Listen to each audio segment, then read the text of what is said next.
opportunity to be with you this morning and give you a report on the mission work that you are assisting us to do in South Sudan.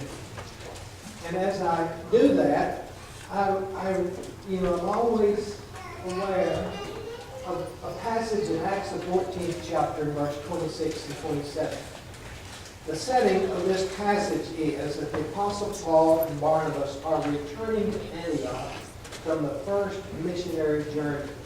And here's the recording of what happened. From Italia, they sailed back to Antioch, where they had been committed to God for the work they had now completed. On arriving there, they gathered the church together and reported all that God had done through them and how He had opened the door of faith to the Gentiles.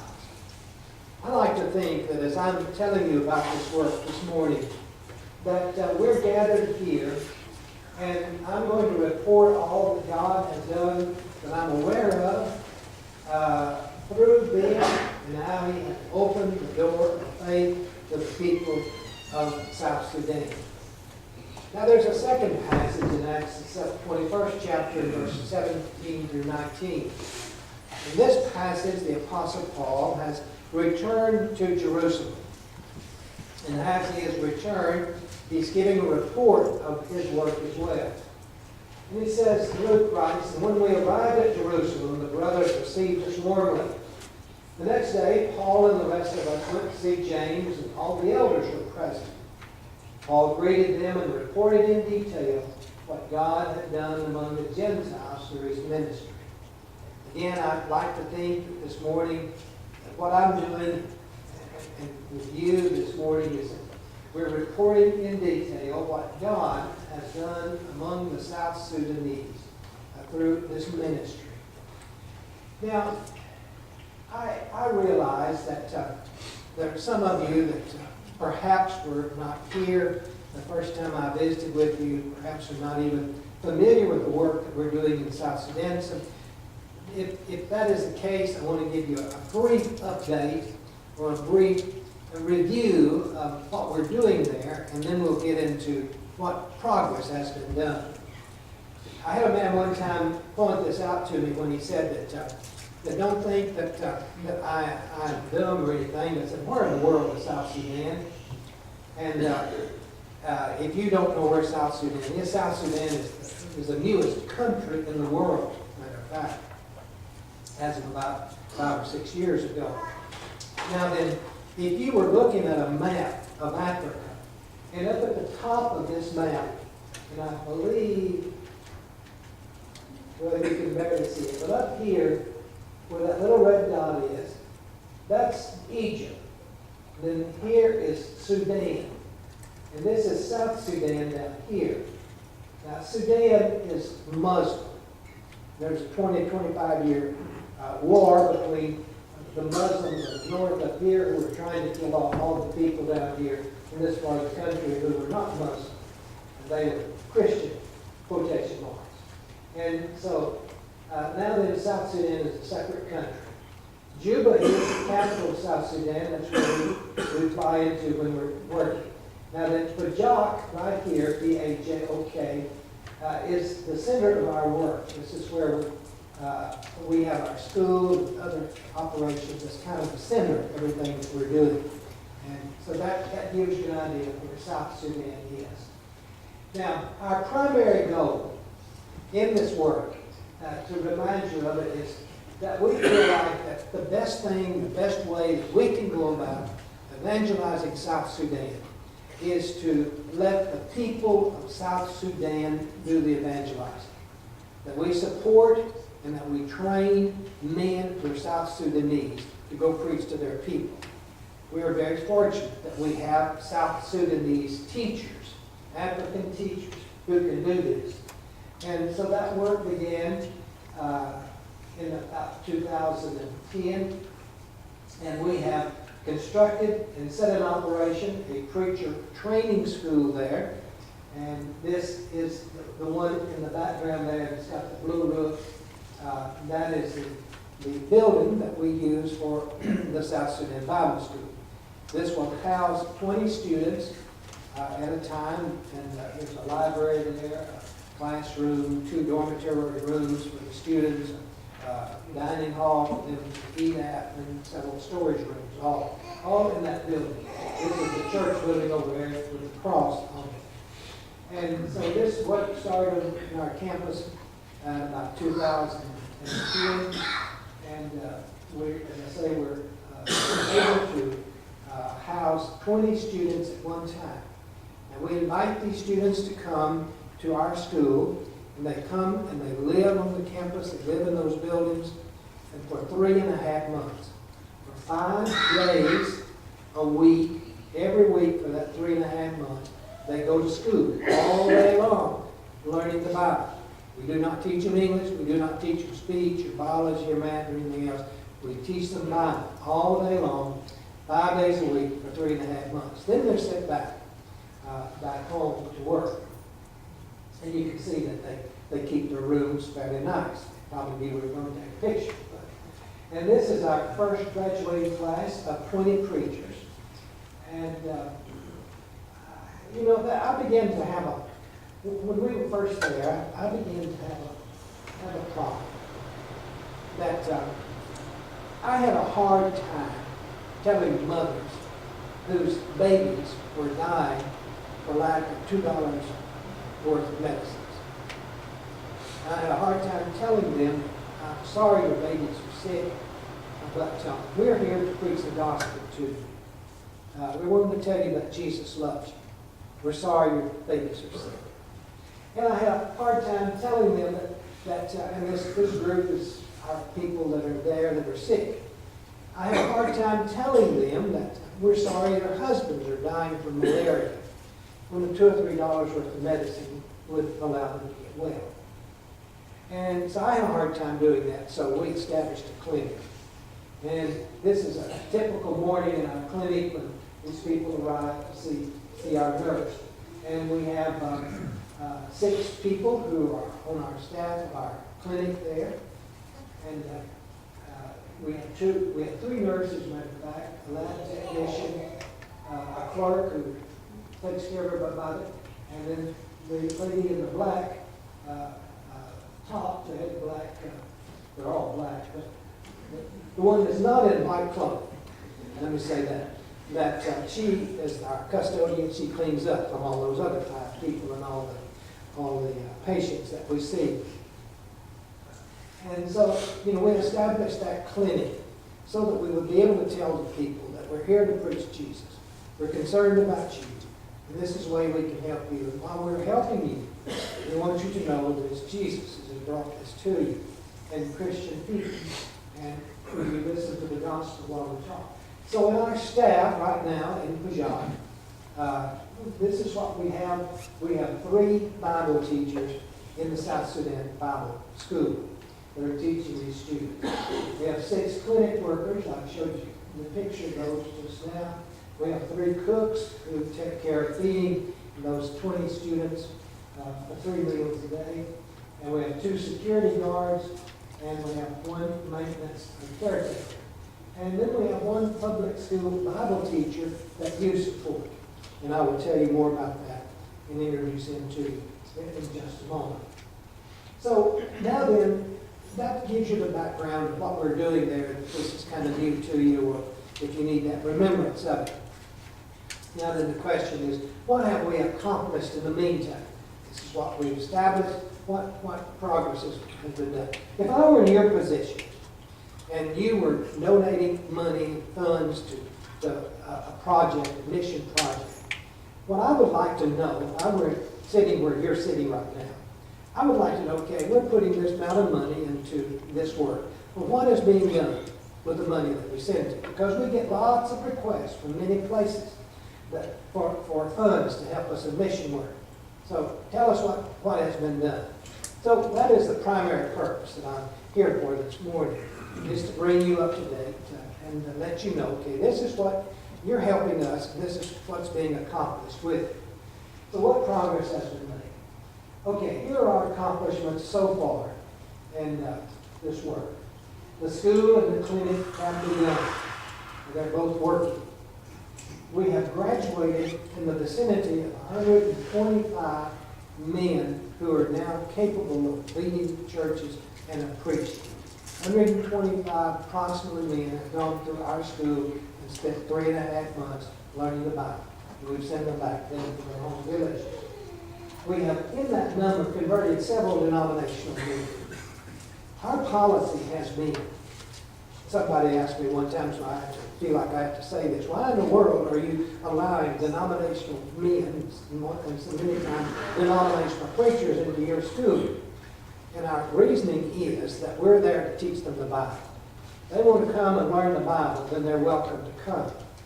Now, we know full well that at least 90% of those men are going to be converted within a few weeks of their arriving there. And certainly before they leave, they're not going to be denominational preachers. They're going to be Church of Christ preachers when they leave. We've had 1 or 2 exceptions to that. But we have converted several denominational men. Now, what we also do is we invite these men to come for that 3.5 months in what we term level 1. This is the basic Bible course. Then, if they go home and they do well, they're invited to come back to another 3.5 month term, which we call level 2, which is an advanced series of study. And then if they do well, we invite them to come back for level 3, which is even a more advanced level of study as well. And so our first class of level 3 will begin this fall. So we've had 125 go through, about 25 go through from level 1. We've graduated about 35 from level 2. We will begin level 3 this fall. Now, let me insist that you, when you look at these, that you realize that these are more than numbers. About 5-6 years ago, none of this that I'm telling you about existed. About 5 years ago, our school was built, and we've been in operation now about 4 years. So in 4 years, what has been accomplished is that we have taken men from these village churches who fortunately were converted, were baptized, they were Christian men. We've invited them to come to our school to be trained. Now, these men that come to us in our school, they may know how to pray, they may know how to lead a few songs, they may have a copy of the Bible, and they may be able to read to the congregation. Now, that's about all that they're capable of doing. And so then they come to school, and for 3.5 months, we teach them about a survey of the Old Testament, a survey of the New Testament, the book of Acts, letters of Paul, a synopsis of the Gospels they're taught. When they go home, they're capable of preaching and leading, reading the Bible, and teaching people about it. So realize this is more than numbers. These are people that are trained to preach that were not trained at all before we came. As a result of that, we have approximately 50 new congregations, 50 congregations in that area. Now, here's an example of one of our graduates. This man's name was Mark. That's the village that he was from. He went back to his village and started a congregation, got people to meet, and he baptized 15 people immediately. One Sunday while we were there, one of the men that was with us visited that village with him. He had to ride on a motorbike because there were no roads, there were just paths, and so they went up on this motorbike out through the bush to get to this village. And there were 20 that were baptized that Sunday that he visited. And in that village there, in that congregation, has targeted 4 more villages in which they plan to take the gospel and to preach to those people as well. And this is that congregation that was meeting that Sunday morning when we visited. And baptizing these people, helping them to become Christians, is the sum total of all of our work that we're doing, is that these people become Christians. And that's the 2 Timothy, that's a 2 + 2 + 2 evangelism process. The things that we have learned, we teach others, who teach others, who teach others, and on it goes until the gospel has been preached as far as we can make it go. This is a wonderful sight. This is a group of people that have come together and going down to the river or to the closest water in order to have a baptizing that particular Sunday. Now, one of the things I'm very proud of is that The church in Project, where our school, clinic, and everything is centered, and it's kind of the Jerusalem of that area, everything kind of revolves around that. It's a large village. We have the largest congregation, the best leadership. That these people have up on their own, they have initiated some really good things. For instance, last year, well, it was in 2013, now they had the first youth rally ever in South Sudan. This is a picture of the second South Sudanese youth rally in 2014, I believe it was in November. And they had 96 teenagers come for this youth rally and stayed for about 3 days. There were 10 baptisms, 5 boys and 5 girls were baptized during that youth rally. Now, here's a significant thing for you to talk about too, is that some of these young people had to walk somewhere between 12 and 15 miles to come to this youth rally. But how great it is to be able to come when you're in a small village, a small church, and you come and you see these other teenagers from other congregations and know they're there, and to be able to fellowship with them. And another thing that has happened there is this is a picture of the second South Sudanese Church Leaders Workshop. We can call it something like a lectureship, perhaps. And this is the second one. And there were 51 men and women and their wives who came to this workshop this past November 2. And they were representing 18 different congregations. Now that is good to understand that we can go and we can fellowship with these preachers, church leaders from other congregations, know that we have the same problems. Maybe we can learn from them. And we know that there are other people out there. We're not the only members of the Church of Christ in this whole country. Well, all of this has been accomplished with no Americans living in South Sudan. Trained Sudanese men are teaching their own people in their own language and in their own culture. This has not been done with the Americans living there. So what does the future look like in this world? Well, here's a man. His name is Julius. Julius lives in the village of Humphrey. I visited there. I think I preached the first gospel sermon that we know of in this village several years ago. The preacher, the man that invited me there, he lived in the United States, but his family lived in this village, so he was going to be there, and he invited us to come. He gathered some of his friends and relatives together, and we preached to them. The church got started. And out of that, this man was baptized. His name was Julius. Julius is a bright person. He speaks perfect English. He translates for us. Now, here's an interesting fact of how our church work goes there. Julius immediately started preaching. His clothes weren't hardly even wet from his baptism until he started preaching. And within 3 months of his baptism, he was baptizing other people. Now you can do that in Africa, because when they come up out of the water, they're ready to go preach. You say, how much do they know? Well, they don't know very much, but they know how to tell people to become Christian. They come to our school, they're trained, they can go back. We don't ask them, well, you stay here in the congregation for 5 or 6 years, and if you're faithful, we'll think about recommending you to go to the school. The school, incidentally, is free. Well, Julius then has been to our school. He has been trained.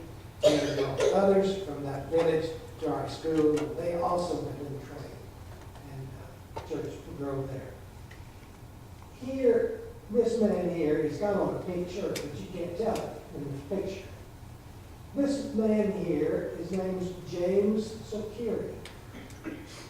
James was converted by a lady in the church in Mount Sterling, Kentucky, over the internet. She wrote me one time and said that she'd had this Bible student she was teaching over the internet. He was ready to be baptized. And could I help her find somebody that could study with him and baptize him? And we did. So James has turned out, that was about 2.5 years ago.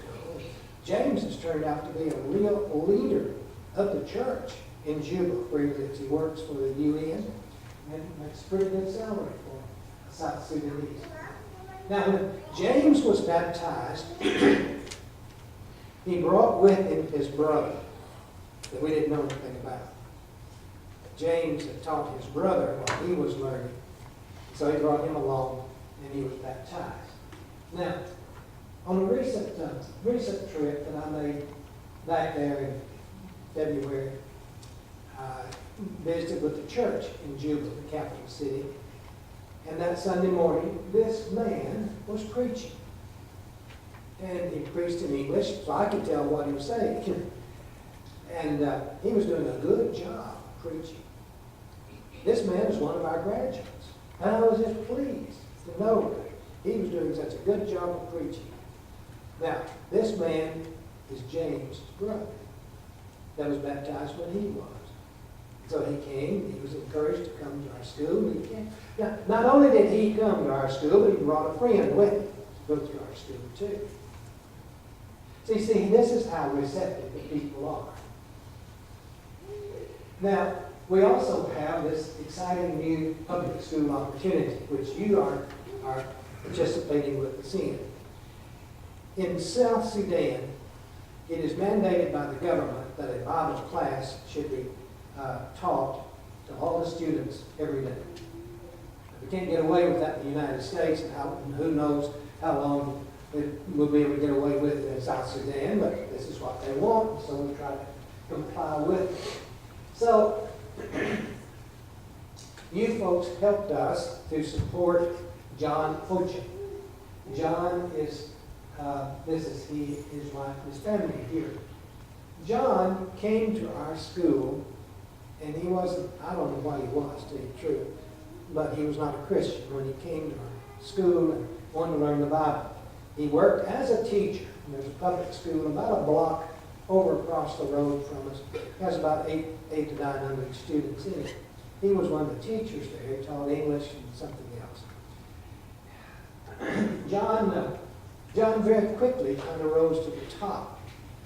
This is pretty obvious because he had some education and had some leadership abilities and everything. John has become one of the leaders of the church in that area. John preaches every Sunday at a congregation about 7 or 8 miles out from this village. And when I was there in February, he was telling me that he is going to be trying to reestablish a congregation that's across the river in Pajak. Because Pajak is a village of about 50,000 people, and across the river there was another congregation that kind of died out because the preacher had left. And he was going to try to get that established. But I've been there, and John was helping lead the services, and he was translating, and he was just one of the leaders of the congregation. I emailed the man, his name is Jeremy Thompson. He's a superintendent of school in North Texas. And he is in charge of overseeing the academic portion of our preacher training school there. And so he was back there about a month ago, visiting the school, checking on it and seeing what encouragement help they needed. And I wrote to him and asked him about how did you get to spending time with John? Did you get acquainted with him?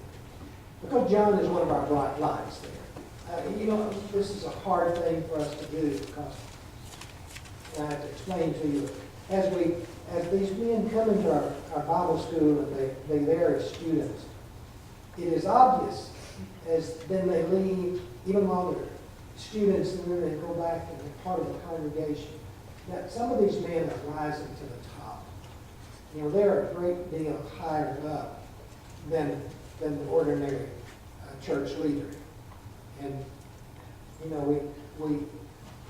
we really suffer trying to figure out, okay, how do we use these men who are capable of being leaders throughout the country. John is one of them. Well, I wrote to Jeremy and asked him about the results of his visit, and he wrote me back about John. He says, at the moment he was writing these and commenting about my request for more information, he says, ironically, I just got off the phone with John just a few minutes ago. It's really interesting that in Bajak, there's all these things they don't have, but they do have 2 cell phone towers there. And one time, about 6 months ago, I was there, and it was amazing. On Sunday morning, the church was gathered. The preacher of the congregation got up, stood in the middle of the aisle, and he says, okay, we're ready to begin our services. Now, we would like to request that everybody turn their cell phones off. And to me, that was these people hardly had enough to eat, but they have enough to afford cell phones. And we can talk from over there, and they can call us, we can call them. But then he goes on to say that he was really the most helpful to us while we were in Bajak.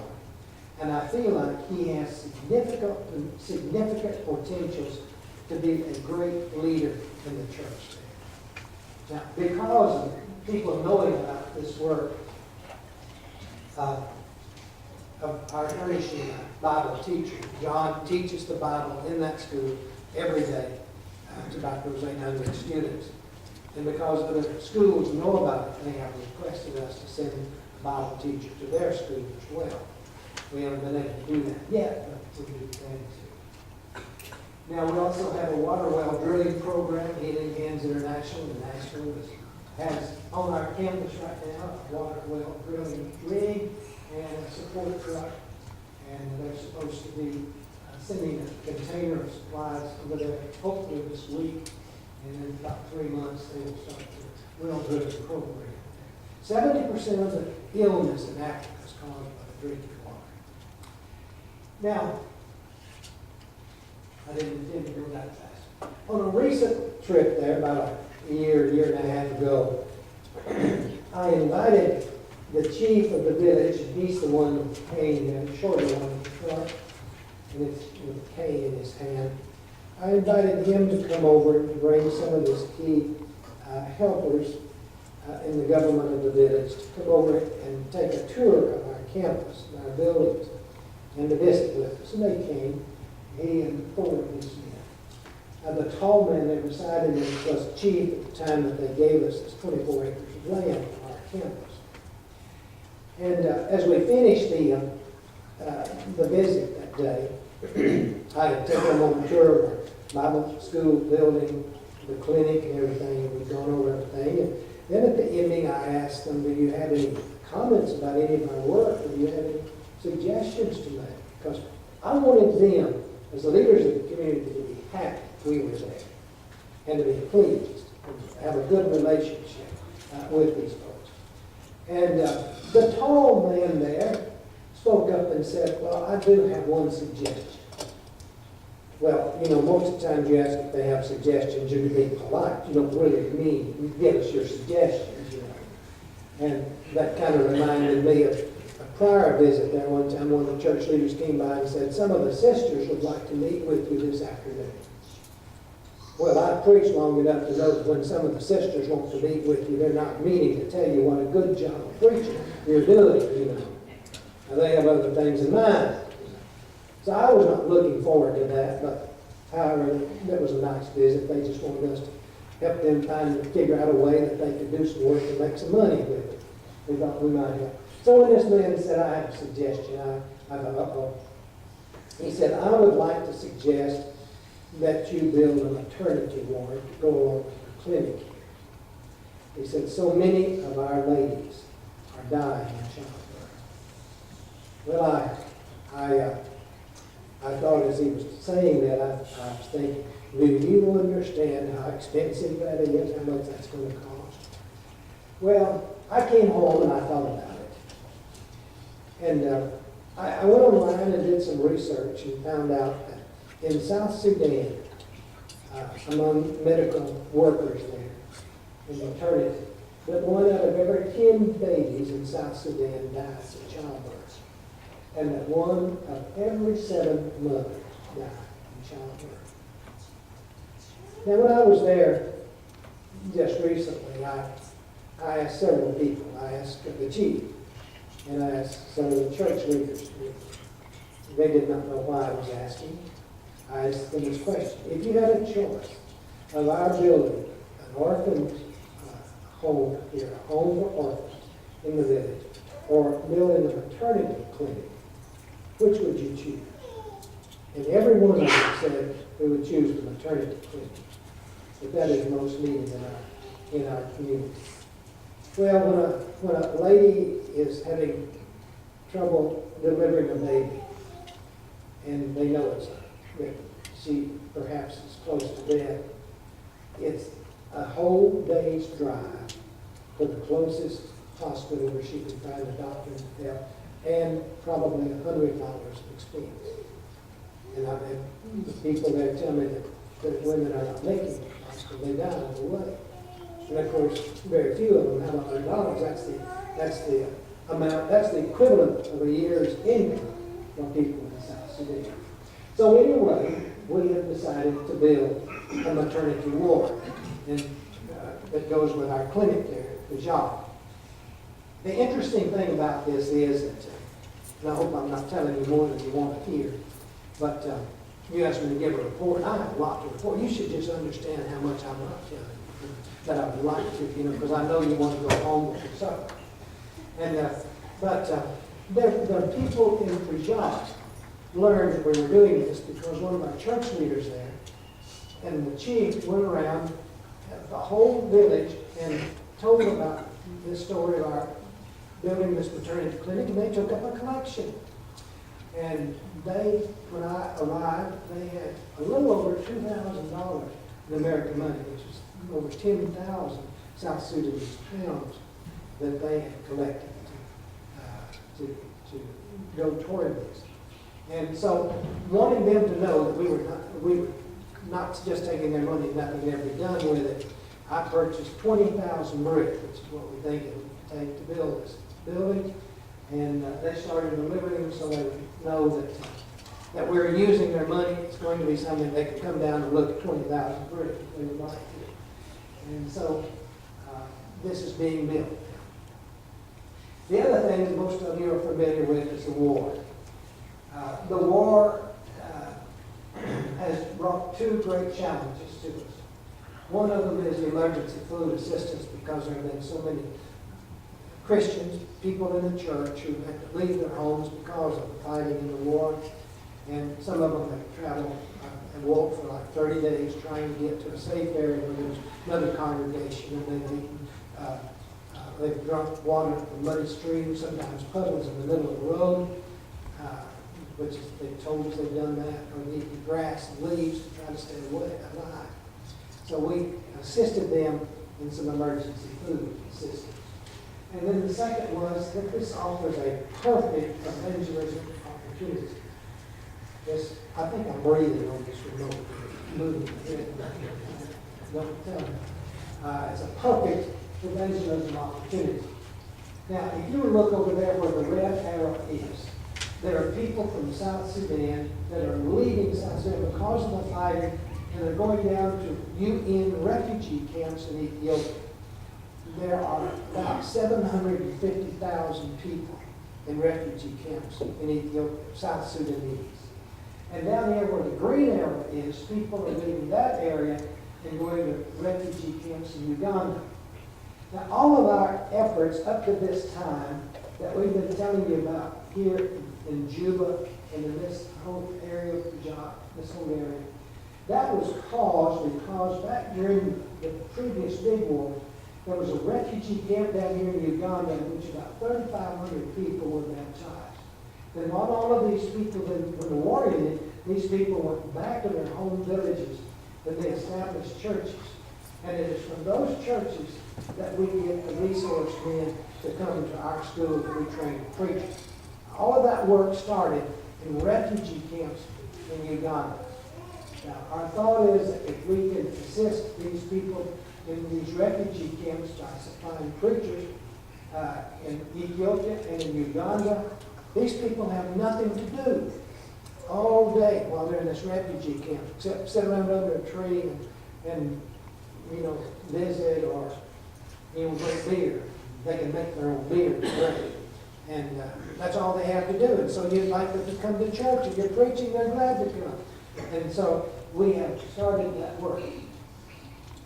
We have refugee camp evangelism program in that we have 4 preachers in Uganda refugee camps. We have been able to place 14 preachers in refugee camps in Ethiopia. And when I was there in January visiting these men, this was a picture of part of the group of refugee camp preachers that we had in Ethiopia that I could get together at that particular time. Now, these are some of the 2 of the men in the refugee camps in Uganda. We have 4 men in the refugee camps there. This is Mark and Michael. They're preaching and working in the refugee camp called Ajimani. This camp started in October of last year. They had over 60 baptisms in the camp.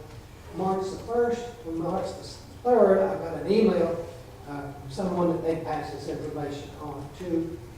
Sent it to me that on March the 1st, Sunday, March the 1st, they had 18 baptisms. And there are 50,000 to 60,000 people in the refugee camp. Now, the good thing about this, too, that I want to point out to you, that these men in Uganda are graduates of our school in Bajan. They have been trained. Now they're sending them out to do missionary work, really, among refugee camps in another country. And this is another 2 preachers at a refugee camp called Karyondango. I'd almost give anybody a reporter that they can spell that. Now, this work began at that camp in July of last year. Their attendance is running about 80. They have baptized 58 in that camp. We just recently have had contact with one of our students that's come from a work in the Kakuma refugee camp in Kenya. There's a refugee camp there, several 100,000 refugees in it. This man is from a language group in South Sudan that we've never had any opportunity to send anybody into that group because we have nobody from that culture and that language. You don't dare send anybody in there, but not in that culture, in that language, to preach to. And so we've had a student, and we hope to send them back. But in that one, just let you know how that things go. That in that camp, there was a leader there, and he had preached, and he had several people wanting to be baptized, but there was no water in that camp, no place to baptize people. So we explained several ways to do that. So what they did, they built a frame of a box out of some 1x6s that they found someplace, but then they had to fill it up with water. And so they sent us an email that they carried 270 gallons of water in 54 5-gallon containers, and they carried those containers 1 mile to fill up that tank so they could baptize these people. So sometimes these folks are meeting in places like this, which they have built themselves, sometimes outside, places like this that they're living in, but they are baptizing, they are preaching the gospel, and people are being converted. And then when the war is over, these people will go home, and they will go to their villages. And then we have an open door to go into that village and preach. And then those men will come to our school to be trained, and we'll send them back. And thus the gospel will be able to spread that country where it does not have opportunity to like that. Baptizing in these refugee camps is a problem because most of them don't have water. This particular camp, they did have some water, and they told me that they had, the problem was that they have crocodiles and snakes in the water. And they said that we can throw rocks and other things, chunks into the river, that scares away the crocodiles. But there are also snakes in them, and they're poisonous. They say one of them has horns in its head. They grow to about 3 or 4 feet long, and they're poisonous. And recently we had a baptizing. One of those snakes showed up and broke up the baptizing. But these are the problems that they have trying to do all that. Now, while I was reading on this thing here, following this same trip about a year ago, We had gotten this information from a South Sudanese congregation in Addis Ababa, Ethiopia. Ethiopia has a policy that if refugees in a UN refugee camp from another country that's in Ethiopia, that if they have a high school degree and they want to go to a university, Ethiopia will allow them to go to a university, give them free tuition, and give them a little money to live on while they go to school in that university. And when they graduate, they're supposed to work for the government in whatever they're doing for a short time. Then they're free to go back wherever they want to. Now, there was a group of men in Addis Ababa who were South Sudanese from a refugee camp, and they're in the university in Addis Ababa, and they have established a congregation of South Sudanese. They're not Ethiopians. They don't even understand the Ethiopian language, so they can't meet with them. And they don't have the money to get over where the refugee camp is. Well, they have a meeting place on this street right here. And this is a street in Ethiopia. And we visited with them one Sunday morning. And these men have this apartment that they rent. And it had been paid by a donor in the United States. This donor had dropped their support. And so this congregation was either going to have to disband and these men not meet there, or else they found somebody that could help them with the rent. It was about $1,700 a year for this meeting place. So we decided to accept the responsibility for that, because if we didn't, that congregation is going to die. Now, these South Sudanese men are going to graduate from a university in Ethiopia.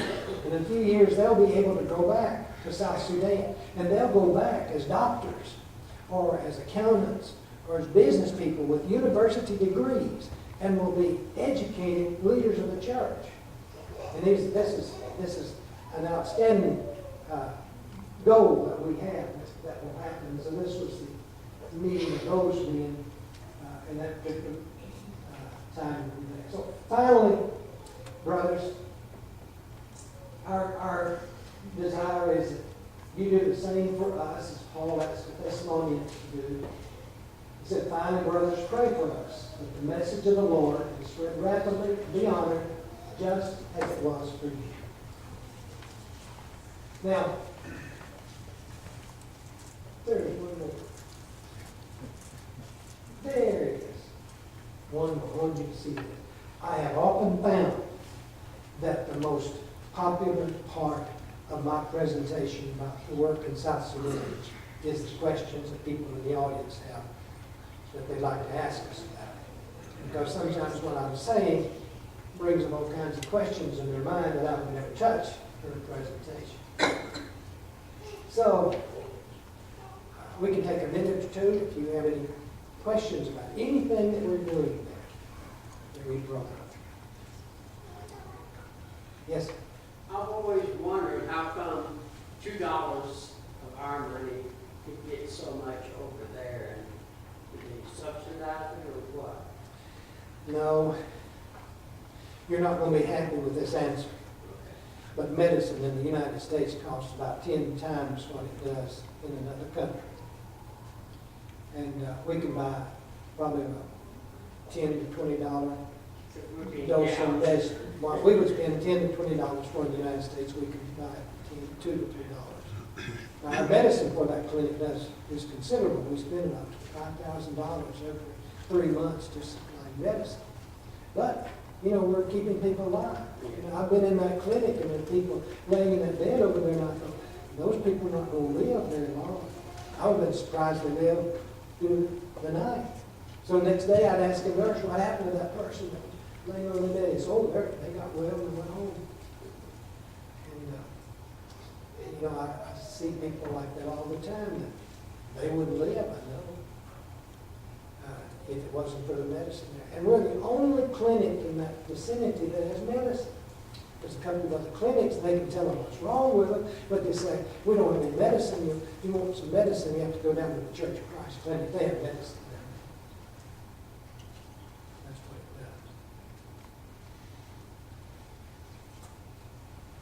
does. That's a good question. I wish it wasn't that way, but the medicine is not made in the United States. It's made in other countries.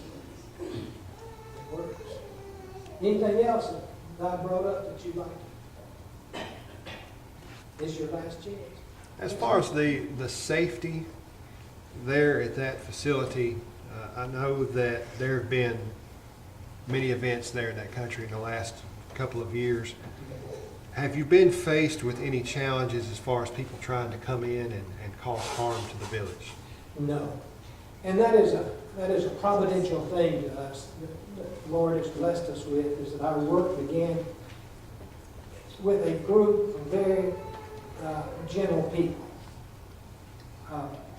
The war that you read about in the papers way up north of the country of South Sudan is between two tribes up there. Now, we're way down in the south, several hundred miles from that.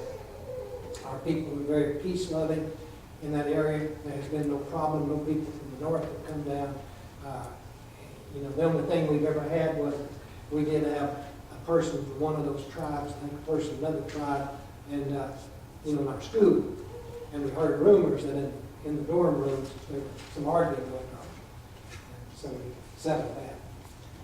But that's the closest we have. We do have security guards because we have property there and medicine that's valuable. Our security guards are not allowed to have guns. And we don't want to shoot and killing somebody anyway. So they use bow and arrows. And that's their